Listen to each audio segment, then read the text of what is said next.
Buenos dias sa ating lahat mga kaibigan. Welcome back po sa ating channel. Isa na namang audio system ang dinala po sa atin ngayon. Ang ganda po ng kulay ng mga kaibigan. Sabi po ng may-ari ay wala daw pong tunog ang unit na ito.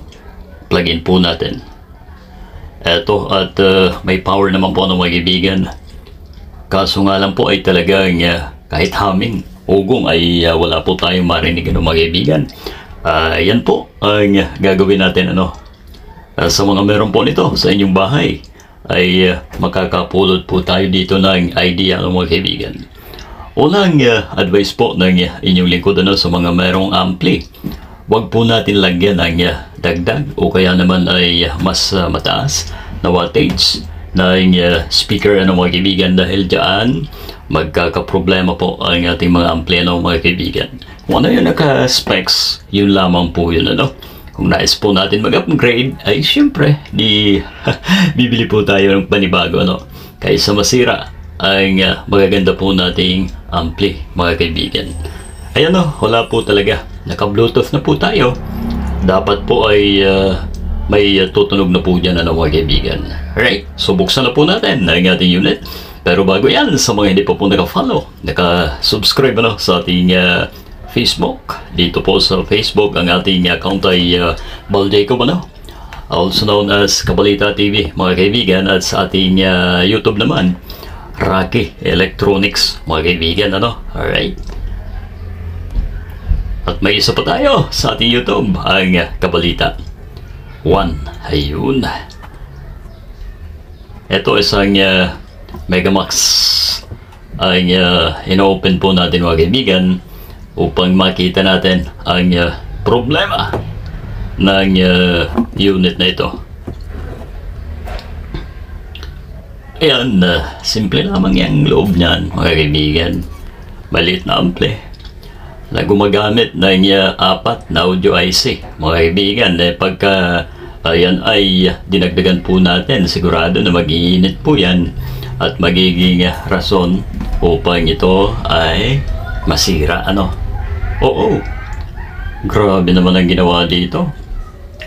May gumawa na pala mga kaibigan. Ayan tingnan niyo po yung dalawang fuse at talagang nilagyan ng jumper. Alright, so pagka maglalagay po tayo ng jumper ay ibig sabihin mga kaibigan ay nasira po yan dahil may shorted Sana kung maglalagay po tayo ay parehas na specs. Kung 3 amperes, di 3 din po ang ipapalit natin. Pagka dinagdagan po natin o kaya naman ay linakihan, ay sigurado magkakaroon po tayo ng mas komplikadong problema mga kaibigan. So dapat talagang yung parehas lamang po, dahil yan ang nakalagay po dyan mga kaibigan. Pag-aralan po yan at syempre batay sa kung anong amperahe ang dapat yan mga kaibigan. So ang mabilis na paraan upang matrace po natin kung may problema po ang ating mga audio IC kahit sa namang ampli mga kaibigan, yan ay madalas kong ginagawa kasi dyan po lamang po sa filter cap natin sa ating mga diode ay matitrace na po natin na may sira ang IC po natin mga kaibigan. Ganun lamang. Mamaya po ng konti grabe naman ang pagkadali mga kaibigan, mag-asawang fuse at yan ay dinagdagan pa po. So mga veterano, shout out dyan. Hindi yan gumagawa ng mga ganyan. Siyempre pinapangalagaan po yung kanilang pangalan So panigurado ang may-ari po ay ginalaw ang unit na ito. Minsan ay hindi po nila sasabihin. Ayan may continuity po tayo sa ating diode na dapat po ay wala mga kaibigan. Ibig sabihin may na-trace po siya na problema. Ngayon ang gagawin, ihang po natin to be able to ensure na ang problema po ay diode o ibang parts ng ating ampli na ito. Ito na nahang na natin mga kaibigan. Alright. Tingnan niyo po kung papalo pa siya. So, di ba?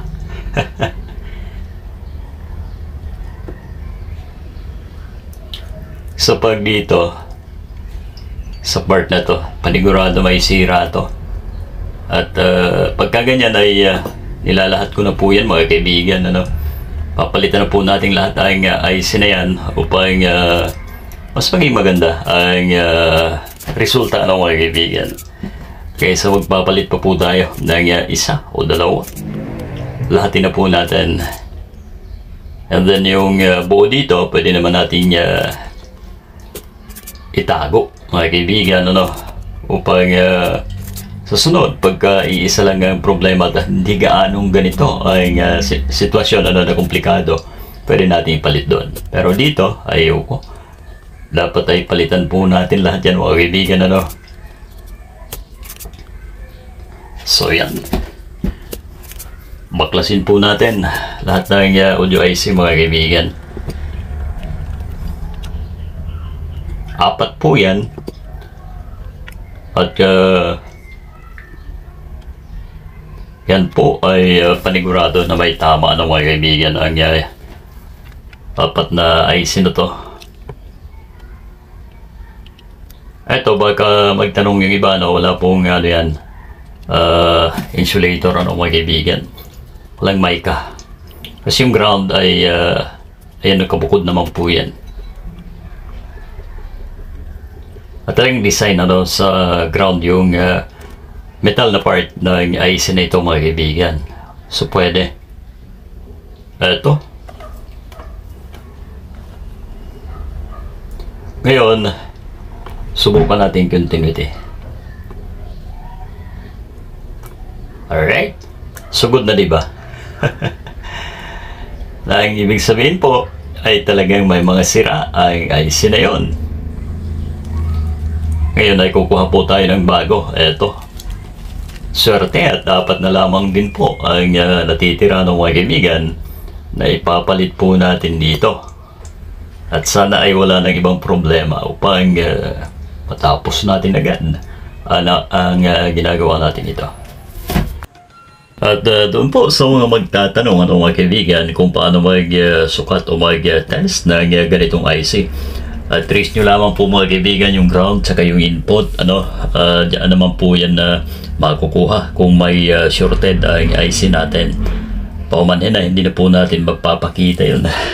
So ibang part ng ating video, ano mga kaibigan, ay gagawin po natin yan para mas maintindihan po ng mga newbies po natin, ano mga kaibigan. Pero this time ay nagmamadali po tayo. Basta ganun ang ginagawa ko po.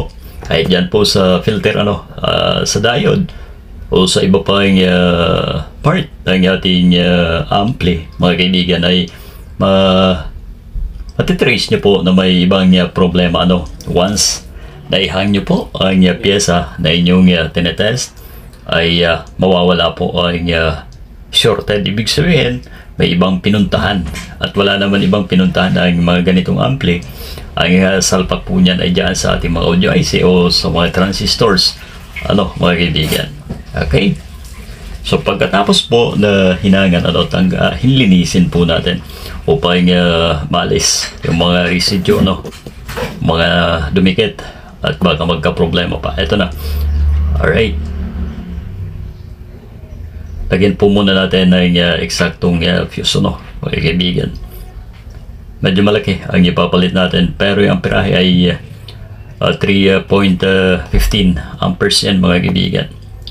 At sa pagkakaalam ko po, yun ang nakalagay dito mga kaibigan, ano, mga Karaki Electronics, mga kabalita.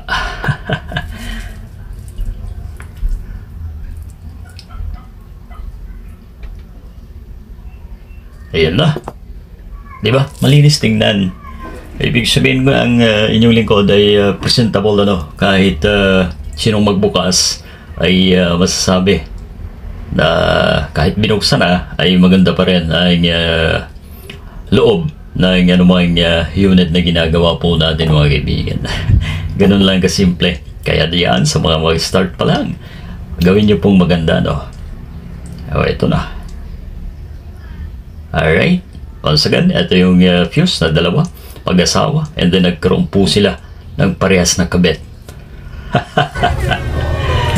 Well, ito na po ang ating test mga kaibigan. Ayan, may power na po tayo.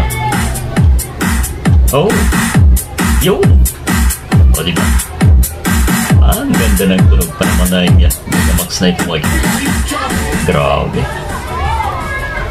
O, so yun po ang ating naibahagi sa inyo lahat mga kaibigan. Sana po ay nakapulot po tayo kahit konting idea sa ating video na ito mga kaibigan.